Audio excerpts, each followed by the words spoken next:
আজকে ভোর রাতে ওয়েস্ট ইন্ডিজের গায়ানায় বাংলাদেশ একটা টুর্নামেন্ট জিতছে, একটা টি-20 টুর্নামেন্ট জিতছে। থিওরিটিক্যালি এটা বেশ বড় টুর্নামেন্ট, গ্লোবাল টি-20 লিগ নাম, কিন্তু আসলে খুব বড় টুর্নামেন্ট না। কিন্তু আমার দেখার জায়গাটা একটু অন্যরকম। এই টুর্নামেন্টের যে ট্রফিটা জেতার পরে অধিনায়ক নুরুল হাসান সোহান বলছেন যে এই ট্রফিটা জুলাই কাণ্ডে যত আমাদের শহীদ হয়েছেন তাদের জন্য উৎসর্গ করা হয়েছে। দেখেন, এই জাতীয় কথা বলে ট্রেন্ডে থাকা অনেকের একটা লক্ষ্য থাকে, কারণ আমরা এখন দেখি যে সবাই এই ধরনের উৎসর্গ করেন, কিন্তু তাদের সবার সঙ্গে সোহানের একটা পার্থক্য আছে। কারণ সোহান হচ্ছে আমাদের যে জুলাই অভ্যুত্থান, এই জুলাই অভ্যুত্থানের রাজপথের একজন সৈনিক। তিনি মৃত্যু ভয় উপেক্ষা করে রাস্তায় নামছেন, স্লোগান দিচ্ছেন, এবং শেষ মুহূর্ত পর্যন্ত 5 আগস্ট রাজনৈতিক পট পরিবর্তনের মুহূর্ত পর্যন্ত সোহান রাস্তায় ছিলেন জীবনের ভয় উপেক্ষা করে। ফলে সোহান যখন শহীদদের জন্য একটা ট্রফি উৎসর্গ করেন, সেটা অন্যরকম একটা মাহাত্ম্য পায়। আমরা সোহানকে নিয়ে একটু কথা বলি, এই লিগটা কী সেটা সংক্ষেপে একটু বলি, এবং সঙ্গে এই লিগের অন্যতম সেরা পারফর্মার আমাদের সৌম্য সরকারকে নিয়ে একটু কথা বলি। শুরুতেই বললি যে আমার ফ্রাঞ্চাইজি লিগের প্রতি ভক্তি শ্রদ্ধা প্রায় শূন্যের কাছাকাছি। একমাত্র বিগ ব্যাশ ছাড়া কোনো ফ্রাঞ্চাইজি লিগের প্রতি আমার রেসপেক্ট নাই।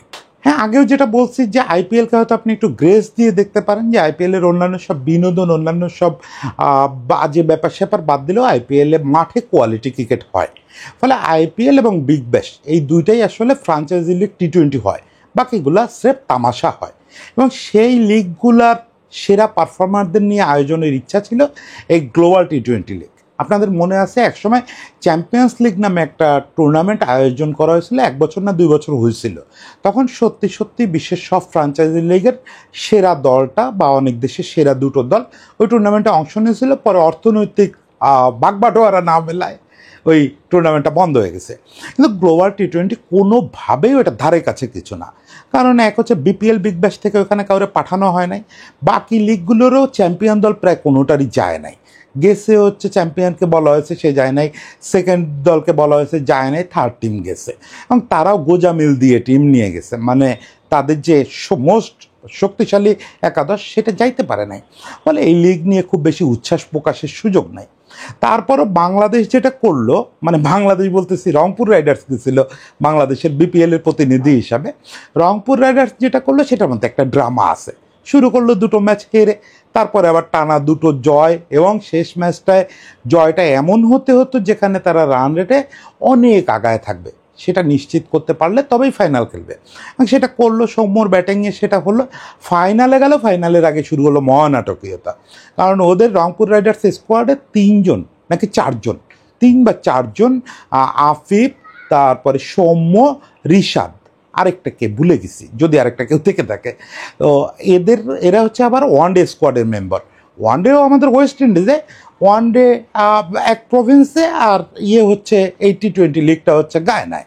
তো বিসিবি গতকালকে জানায় দিল যে ওরা যেন স্টে না করে, ওরা যেন ইমিডিয়েট ইফেক্টে ওয়ানডে টিমের সঙ্গে গিয়ে জয়েন করে। কারণ ফাইনাল খেলবে ধরে নিয়ে রংপুর যায় নাই।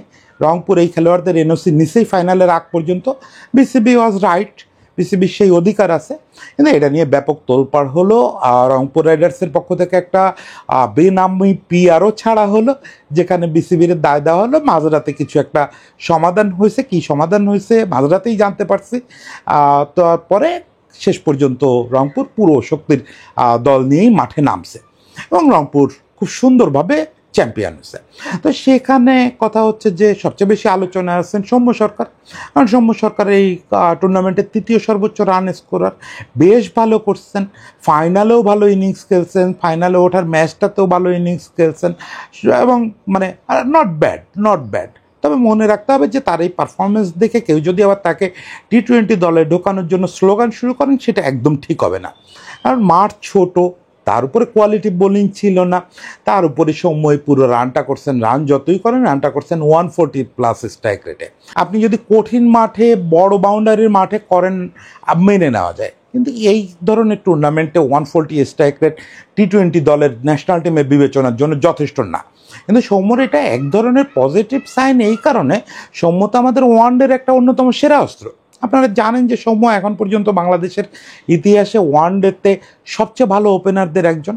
ফলে ওয়ানডে টুর্নামেন্টটি আমাদের খেলতে হবে ওয়েস্ট ইন্ডিজে, সেখানে সৌম্য ছন্দে আছে, দেখেন খ্যাডের বাড়ি টুর্নামেন্টেও আপনি যদি রান করতে থাকেন, ওটা একটা ছন্দ, ওটার একটা প্রভাব পরে আপনি যখন বড় ম্যাচে যাবেন ওটাতে পড়ে।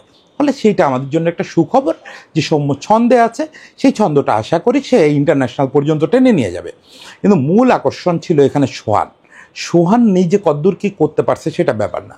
ক্রিকেটার সোহানের কথা যদি বলেন, ক্রিকেটার সোহান তার ক্যারিয়ারের সবচেয়ে ভালো সময়টায় আমাদের ন্যাশনাল টিমে ঠিকমতো সুযোগ পায়নি। স্টিল আমি মনে করি যে সোহান আমাদের যেসব খেলোয়াড়কে 6-7 নম্বরে বিবেচনা করা হয় কিপার ব্যাটসম্যান হিসেবে, তাদের অনেকের চেয়ে ভালো। সোহানের কিপিং নিয়ে তো কোনো কোশ্চেন নাই। সোহান মানে ফার ডিফারেন্সে বাংলাদেশের সেরা উইকেট কিপার, এইটা নিয়ে কোনো তর্কই চলতে পারে না। যারা তর্ক করেন তারা অর্ধেক বোঝেন না। কিন্তু সোহানের সমস্যা হচ্ছে ব্যাটিং, তার ওয়ান সাইড অফ, সে ওই যে কোনো বলরে বানায় নিয়ে এক সাইডে মারে। তো সেইটা আমার ধারণা কিছুটা ওকে নিয়ে কাজ করার সুযোগ আছে, কিছুটা আসলে এভাবেও চলতে পারে। আর এইভাবে চলেই পৃথিবীতে অনেক ব্যাটসম্যান সাকসেস পেয়েছে।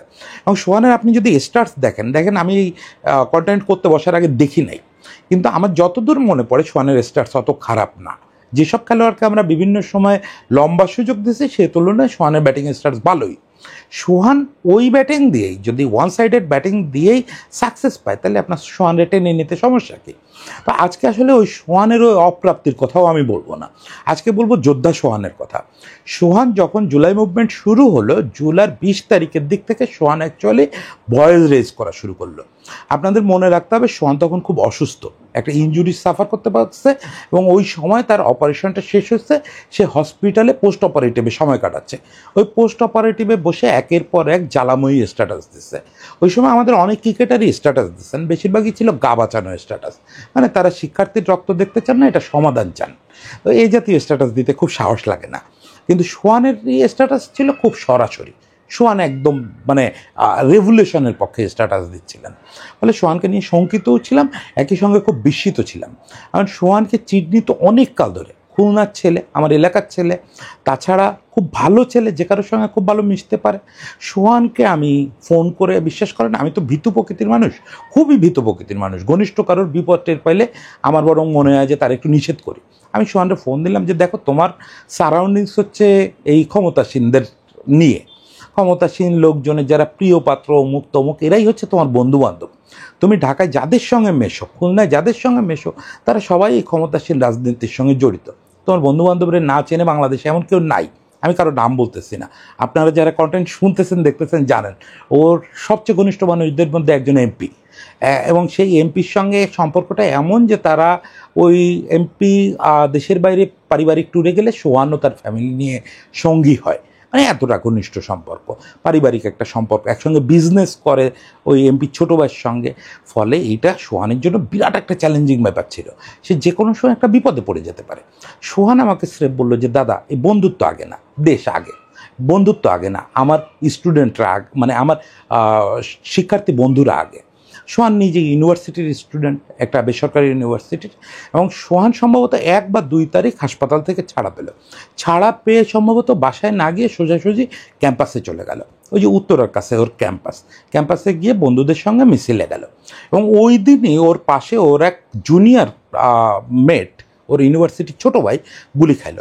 ওই ছোটো ভাইটা আদৌ বেঁচে আছে কিনা ও 5 আগস্ট পর্যন্ত নিশ্চিত ছিল না, তার কোনো ট্রেসও করতে পারতেছে না। ও তারপর থেকে আসলে বাসায় শুধু হয়তো রাতে শুতে গেছে, তাও নিজের বাসায় শুয়েছে কিনা আমি নিশ্চিত না। ও এরপরে 2, 3, 4, 5 টানা কদিন কিন্তু রাস্তায় ছিল, শহীদ মিনারে সমাবেশ করছে, তারপরে মার্চ টু ঢাকায় অংশ নিচ্ছে, উত্তরা থেকে এই দিকে মিছিল নিয়ে আসছে, অনেক কষ্ট সহ্য করছে। এবং বেশিরভাগ সময়টা মুখ কাপড়ে বেঁধে রাখছে, সেটা এমন না যে নিজের নিরাপত্তার জন্য, সেটা রাখছে হচ্ছে যে ওর তো একটা স্টার ইমেজ আছে, সেইটা নিয়ে রাস্তায় থাকলে অন্যরা ফোকাস হারায় ফেলবে, মিছিলের ফোকাস না দিয়ে অটোগ্রাফের দিকে ফোকাস যাবে। ও মোটরসাইকেল নিয়ে এক গাদা বন্ধুবান্ধব নিয়ে ইয়ে করে বেড়াইছে, মানে আক্ষরিক অর্থে রাজপথের যোদ্ধা সে। মানে ওর যুদ্ধটা ওই যে মুখে বললাম আর একটা স্ট্যাটাস দিলাম এখানে শেষ হয়ে যায় না। এবং এইটা করতে গিয়ে ওকে আসলে ওর সব রকম রিলেশন ছিন্ন করতে হয়েছে। সব রকম রিলেশন ছিন্ন করতে হয়েছে, যাদের সঙ্গে মিশতো, যাদের সঙ্গে খাইতো, যাদের সঙ্গে উঠতো বসতো, সব ছিন্ন হয়ে গেছে। ওর ওই মহলটাও বেইমান হিসাবে চিহ্নিত হচ্ছে, কিন্তু আলটিমেটলি দেশের কাছেও একজন দেশপ্রেমিক যোদ্ধা হিসাবে স্বীকৃত হয়েছে। লাস্ট ওর সঙ্গে এই মুভমেন্ট চলা অবস্থায় কথা হয়েছে, আমি যখন 5ই আগস্ট ওই যে দুপুরের পর সেনাপ্রধান ভাষণ দিলেন, আমি তারপরে ওরে ফোন দিলাম যে সোহান কোথায়। আমি ভাবছি ওরে একটু সাবধান করব যে এখন তো পরিস্থিতি আরও হয়ে গেল, আমরা তো জানি না কী হইতে যাচ্ছে। আমি সোহানকে ফোন দিলাম, সোহান বললো গণভবনের দিকে যাচ্ছি। আমি বললাম সোহান প্লিজ একটু পরে যাও, একটু পেছনে থাকো, একটু পরে যাও, দেখো কি হয়। তো সোহান বললো দাদা সামনেই তো থাকতে হবে, মুভমেন্ট করলে সামনে থাকতে হবে, আমি সামনেই আছি, টেনশন করেন না, আমি কিছু একটা হইলেই মানে সাকসেস আসলে আপনার আগে ফোন দিব। তো গণভবনের সামনে থেকে সম্ভবত বিকাল 3টার দিকে, দুপুর 3টার দিকে আমাকে ফোন দিল, দাদা ডান। ও মানে সে তখন চিৎকার করতেছে, তার আশেপাশের লোকজন, সে গণভবনের সামনে থেকে সেলফি তুলে দিল। আমি প্রাউড ফিল করি, আমি খানিকক্ষণের ভিতরে গণভবনের সামনে গেছি দূরে খুঁজে পাইনি, তাই যায় নাকি ওইখানে লক্ষ লক্ষ মানুষ। তো প্রাউড ফিল করি যে ওই মোমেন্টের বর্ণনাটা আমি ওর মুখ থেকে শুনছি। দেখেন কি বিপ্লব হয়েছে, বিপ্লবের পরিণতি কি, এগুলো হয়তো ভিন্ন আলোচনা, এগুলো রাষ্ট্রচিন্তাবিদরা করবেন, কিন্তু একটা রেভলিউশন তো হয়েছে এবং সেই রেভলিউশনের রাস্তার যোদ্ধা হচ্ছে সোহান। ফলে সোহান যখন একটা ট্রফি জেতে এবং সেই ট্রফিটা যখন শহীদদের উদ্দেশ্যে উৎসর্গ করে, এটা একটা আলাদা মাহাত্ম্য বহন করে। সেই জিনিসটাই আজকে বলতে বসছিলাম যে এই টি-20 টুর্নামেন্ট, এটা নিয়ে আমার কোনো আগ্রহ নাই। সোহান ন্যাশনাল টিমে আবার আসবে কি না সেটা আলাদা করে কোনো এক সময় আলোচনা করব, সেটা নিয়ে আলাদা অ্যাডভোকেসি করব, কিন্তু আমরা আসলে ক্রিকেটার সোহান না। আজকে একটু একজন যোদ্ধা সোহানের গল্প বললাম আপনাদের। এই লোকটার কথা মাথায় রাখেন যে ক্যারিয়ার, জীবন, বন্ধুবান্ধব, পরিবার সব কিছু ত্যাগ করে যে ছেলেটা মাঠে নামছিল। এবং আমার ধারণা, আমি একটু অনুমান ভিত্তিক একটা কথা বলি, যে বাংলাদেশের সেলিব্রিটিদের মধ্যে সম্ভবত সবচেয়ে বেশি মাঠে অ্যাক্টিভ থাকা ছেলে হচ্ছে সোহান। সোহানকে ক্রিকেটার হিসাবে বাংলাদেশ কতদিন মনে রাখবে আমি জানি না, কিন্তু যোদ্ধা সোহানকে, রাজপথের লড়াকু সোহানকে এত সহজে আমরা বলতে পারবো না। সোহান, তোমার জন্য স্যালুট থাকলো, এবং একই সঙ্গে আশা করি দেশকে এরকম আরও অনেক স্বপ্নের কিছু এনে দেবে। তোমাকে নিয়ে রেগুলার এরকম কন্টেন্ট বানাতে চাই। ভালো থাকবে সবাই।